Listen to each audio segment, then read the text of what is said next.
Bonjour et bienvenue sur la chaîne Armel High Tech. Aujourd'hui, je vous propose une vidéo de retour d'expérience sur l'utilisation des superchargeurs hors réseau Tesla et des cartes de recharge avec notre Tesla Model 3 et notre Volkswagen ID.3. Générique.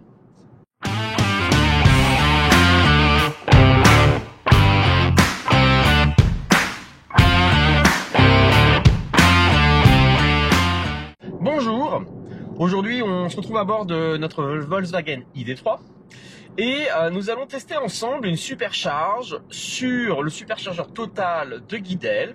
Je vous mets en lien une fiche car je vous avais fait visiter, découvrir cette station de supercharge au mois de mai, à l'époque où nous n'avions pas encore nos véhicules électriques. La station avait été refaite depuis quelques semaines et donc je vous ai présenté les deux bornes de supercharge 50 et 175 kW mises à disposition. Et ce n'est que fin juin, début juillet, que enfin la partie électrique a été mise à disposition des clients. Je vais profiter donc sur cette vidéo, de vous faire vivre une supercharge sur une Volkswagen ID.3. Comment ça se passe, quel temps, mais surtout dans une deuxième partie de la vidéo, on va revenir ensemble et on va débriefer sur un retour d'expérience que l'on a sur les superchargeurs hors réseau Tesla. En effet, très récemment, on a fait un road trip avec ma compagne. Moi-même, j'ai fait un road trip de 1500 km dans le sud-ouest. Une vidéo va suivre vous expliquant et vous racontant ce road trip que j'ai pu faire. Et ma compagne en avait profité pour se rendre de Lorient à Poitiers avec sa Volkswagen ID.3 et nos enfants. Je les avais rejoints sur place durant le week-end et ensuite nous étions rentrés ensemble.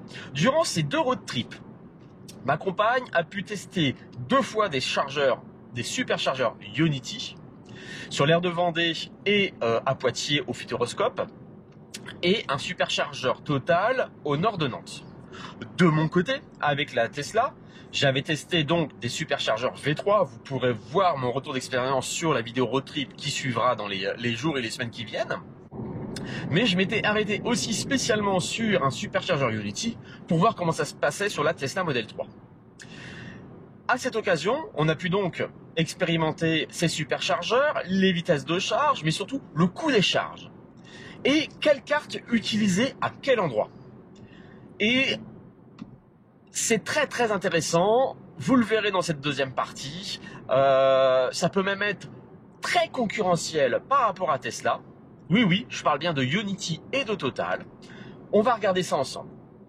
Donc, première partie, on va charger la Volkswagen ID.3 pour voir ce que ça donne. Voilà, nous sommes arrivés à la station de supercharge Total de Guidel. Donc comme je vous l'avais déjà montré, on a la station service qui est ici.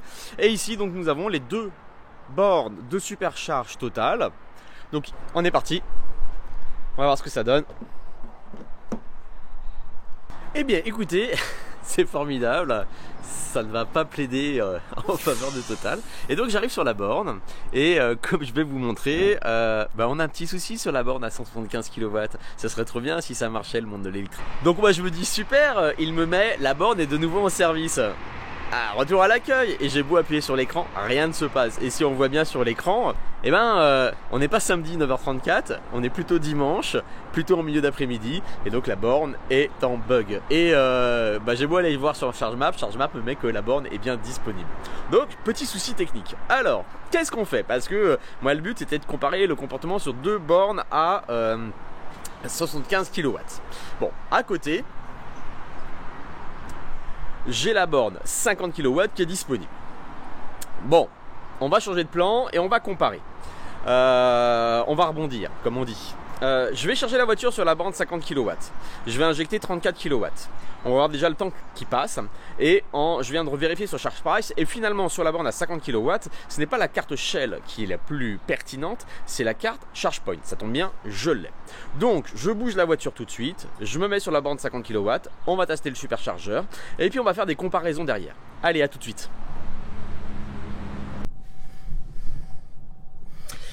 Voilà, je viens de lancer la charge. Comme vous voyez, alors je vous expliquais sur l'écran, c'est assez génial, parce que là je peux vraiment vous le montrer. Donc on voit bien que la batterie est en rouge, on était à 13%, 14%. Je viens de lancer la charge. Donc je vais régler moi la limite jusqu'à 70%, voilà. Durée de recharge 35 minutes. Sur une borne à 50 kW, c'est pas énorme en fait, hein. Alors voilà, c'est le souci sur la voiture. Vous voyez qu'il me restait 35 km, 35 minutes. Et la voiture m'indique pas beaucoup de renseignements, hein. Je récupère 5 km à la minute. Je ne sais pas à quelle puissance je charge. Donc là, c'est vraiment triste. De l'expérience qu'on a eue sur Unity, la voiture monte facilement sur une borne à plus de 100 kW à 95-96 kW de puissance. Donc là, sur du 50 kW, on verra un petit peu la puissance moyenne qu'on a récupérée. On fera un petit rapport pour vérifier. J'en ai pour 35 minutes. Voilà. Je retourne la caméra tout de suite parce que j'ai quelque chose à vous dire. Eh bien écoutez, je voulais discuter avec vous. Parce que le temps que je fasse mes opérations sur la borne 175 kW qui ne fonctionne pas, que j'essaye d'appeler le service, j'ai la personne en charge de la station qui travaille en ce moment qui est venue me voir. Alors ce qui est rigolo, c'est que c'est la même personne que j'avais rencontrée quand j'étais venu au mois de mai filmer la station. Et elle est venue me voir en me disant qu'elle était désolée, mais que je n'avais pas le droit de filmer sur la station. Total refuse que l'on filme leur borne. Je suis désolé, là je filme pas la borne, je suis dans ma voiture. Qu'est-ce que Total a à se reprocher? Justement que leur borne 175 kW ne fonctionne pas, que quand j'essaye d'appeler le numéro d'assistance, le 04 qui était indiqué sur la borne, j'ai appelé 3 fois, personne ne répond. Est-ce que Total n'assume pas le fait qu'ils ne sont pas encore vraiment opérationnels sur leur borne? Je sais pas. C'est vraiment dommage, ce manque de transparence. Ça ressemble à un comportement de pétrolier, je sais pas ce que vous en pensez. Je vous laisse mettre en commentaire. Franchement, je mets ce passage-là parce que je trouve ça désolant. Je me suis vraiment excusé vis-à-vis de la personne parce que, comme je lui ai dit, je suis pas là pour lui poser des problèmes, etc. Elle a été contactée a priori suite à ma vidéo du mois de mai. Donc je vais enlever les bouts de vidéo où je filme la borne, mais je vais laisser ce commentaire off. Je suis dans ma voiture et là j'ai l'opportunité de dire ce que je pense. Donc voilà, je suis sur la station Total de Guidel et Total ne nous autorise pas à filmer leur borne électrique. Écoutez, on va pas plus épiloguer que ça. Malheureusement, ça va toujours dans le sens des pétroliers, des thermiques qui disent regardez, c'est compliqué de se charger. Je me charge, je suis sur la borne à 50 kW. C'est dommage parce que c'était pas vraiment la comparaison que je voulais faire sur ma vidéo. Peut-être que je repasserai dans la semaine, retester la 175 si elle fonctionne à nouveau. On verra. Ou je laisserai ça. Le but de la vidéo est aussi de montrer les différences de cartes de recharge. Je suis là pour 35 minutes.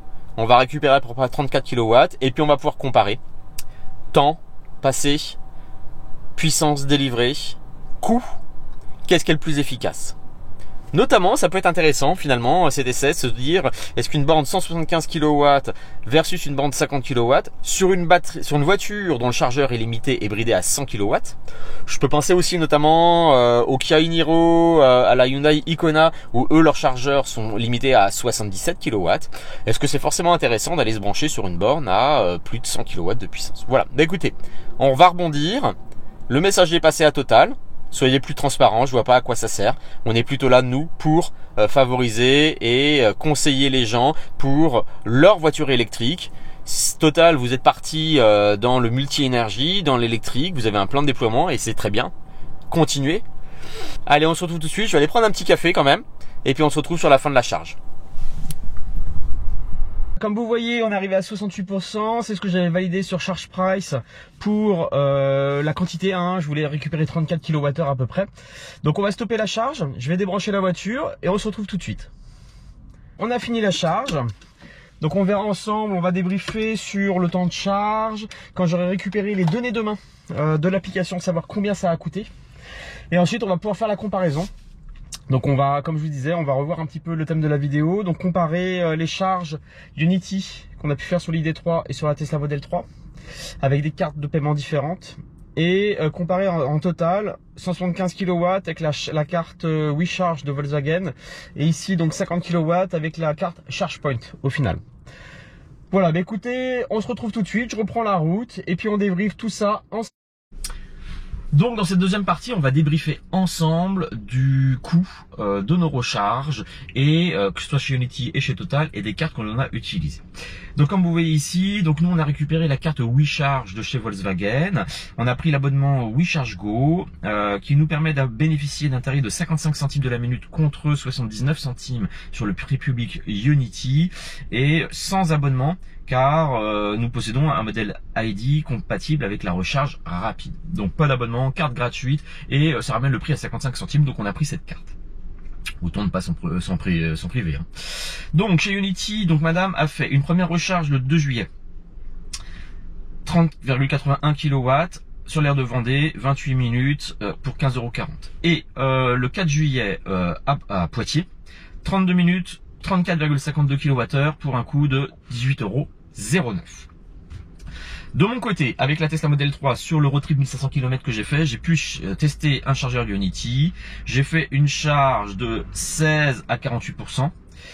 Avec la carte ChargePoint, ça m'a coûté 7,82 € pour 9 minutes et 15,87 € ajoutés. Là, vous voyez ici que ChargePoint me met une courbe de charge. Bon, je sais pas, là il y a un petit bug je pense. Et ici sur Tesla Fi, j'ai la courbe de charge et vous voyez que je reste longtemps jusqu'à 48% au-dessus des 100 kW.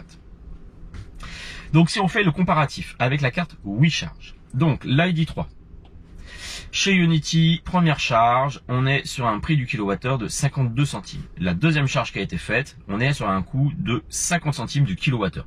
C'est cher par rapport au tarif Tesla. Et on arrive bien, on retombe bien sur nos pieds à 55 centimes de la minute. Pourquoi ça revient cher? Parce que l'ID3 a un chargeur bridé à 100 kW, contrairement à la Model 3 où je suis à 170 kW. Et donc sur des superchargeurs en tarification à la minute, eh bien le temps passé est très pénalisant. Donc la Tesla Model 3 passe moins de temps que l'ID3 sur la supercharge. Et ça se vérifie, regardez. Donc moi j'avais passé 9 minutes pour un 18,57 kWh injecté, un coût de 7,82 et ça m'amène à 42 centimes. C'est cher encore par rapport à ce qu'on a avec Tesla, mais c'est moins cher que ce que j'ai pu faire, ce qu'on a pu faire avec l'ID3. Mais si j'essaye de voir quel tarif ce serait pour la Model 3 avec la carte WeCharge, parce que moi j'étais à 87 centimes de la minute contre 55 pour l'ID3. Eh bien, si je prends le temps passé 9 minutes à 55 centimes la minute, ça me fait un coût de 4,95 €. Donc, pour 18,57 kWh, on arrive à un tarif de 27 centimes du kilowattheure, moins cher que chez Tesla. Donc là, la carte WeCharge sans abonnement me permet chez Tesla de me charger sur Ionity moins cher que sur Tesla. C'est quand même assez intéressant. C'était le premier point que je voulais aborder avec vous. Deuxième point, Total. Donc on a fait une supercharge sur une bande 175 kW à Nantes. Elle nous a coûté 25,37 €. C'est cher pour 34,40 kWh et 27 minutes temps passé. Et en regardant sur ChargePrice m'annonce que pour la même quantité, le même temps passé, avec la carte Shell, ça nous aurait coûté 10,92 € contre 25 € avec la carte WeCharge. Donc là, clairement, la carte WeCharge n'est pas intéressante chez Total. Allons plus loin. Donc la charge que je viens de faire avec vous, sur la borne à 50 kW. Finalement, elle m'a coûté 11,08 € pour 39 minutes passées et 31,65 kWh ajoutés. Je pensais viser à 34, je me suis trompé dans mes calculs. Bon, j'en ai injecté que 31. Et ChargePoint, ChargePrice, me prévoyait une charge à 11,48 €, 11,08 €. Vous voyez que ChargePrice est quand même assez efficace. Qu'on met un pouce à ChargePrice, je pense qu'on peut s'y fier. Et vous voyez, avec la carte Shell, il m'annonçait 15,31 €. Alors que si on revient sur la diapositive d'avant, sur la borne à 175, c'était Shell qui était le plus avantageux. Donc, d'où l'intérêt de l'utilisation de ChargePrice. Et donc, si on fait un bilan chez Total, avec l'ID3, donc voilà la charge qu'on avait fait à Nantes, 25 minutes, 34,4 kW, 25,37 €. Ça nous fait un prix du kilowattheure à 74 centimes. C'est prohibitif. Pour comparer avec Ionity, on avait passé 20 minutes. Alors, en 28 minutes, une minute de plus, on avait injecté 4 kW de moins, 4 kWh de moins que chez Total. Je pense que la charge chez Total était plus efficace en puissance injectée que Ionity. Mais là, par contre, on était à un prix du kilowattheure de 50 centimes, ce qui reste cher, pardon. Et si on regarde la simulation de charge price, si on avait chargé sur la borne totale, il y a une erreur ici, c'est total, voilà, avec la carte Shell, eh ben, il nous annonçait un coût à 10,92 € et ce qui nous ramenait le prix du kilowattheure à 32 centimes pour 27 minutes passées. Et ben là, avec la carte Shell, on aurait eu un coût avec l'ID3 concurrent, excusez-moi, je cherche mon mot, concurrentiel avec le prix Tesla, pardon. Compétitif avec le prix Tesla. Donc, vraiment, sur cette borne, c'est pas la carte WeCharge qu'on aurait dû utiliser, mais c'est la carte Shell.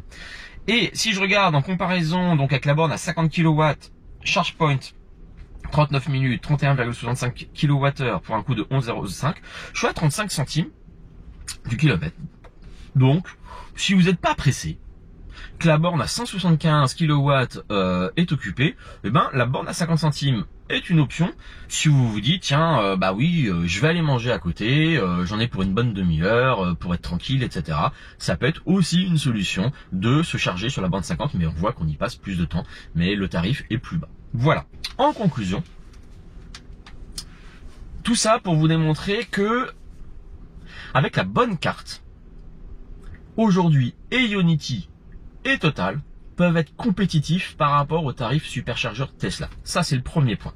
C'est la première critique que l'on fait beaucoup aux autres réseaux de supercharge, c'est leurs tarifs par rapport à Tesla.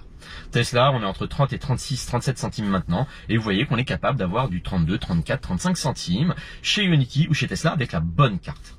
Deuxième point, il faut se triturer un petit peu les méninges. L'application Charge Price est pour moi une vraie force. L'inconvénient, c'est que Charge Price ne prend pas encore en compte la carte WeCharge de chez Volkswagen. Vous voyez que la carte WeCharge de Volkswagen en Tesla sur Ionity, c'est hyper compétitif, 25 centimes du kilowatt. Donc, vitesse de charge, bonne carte, et on peut avoir des tarifs compétitifs. Donc voilà, les bons usages que je vais vous rappeler pour une supercharge hors réseau Tesla, c'est 1.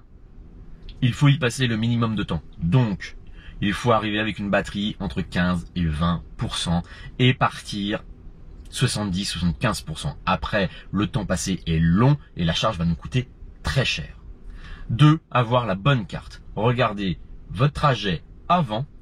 Faites le point avec ChargeMap sur les bornes sur lesquelles vous allez devoir utiliser WebERP. Vérifiez avec Charge Price les bons tarifs. Récupérez les bonnes cartes. Avec ça, on est capable, même avec des véhicules hors Tesla, de faire des voyages à des coûts compétitifs. Voilà. Merci d'avoir regardé la chaîne, cette vidéo, et à bientôt sur la chaîne Armel High Tech.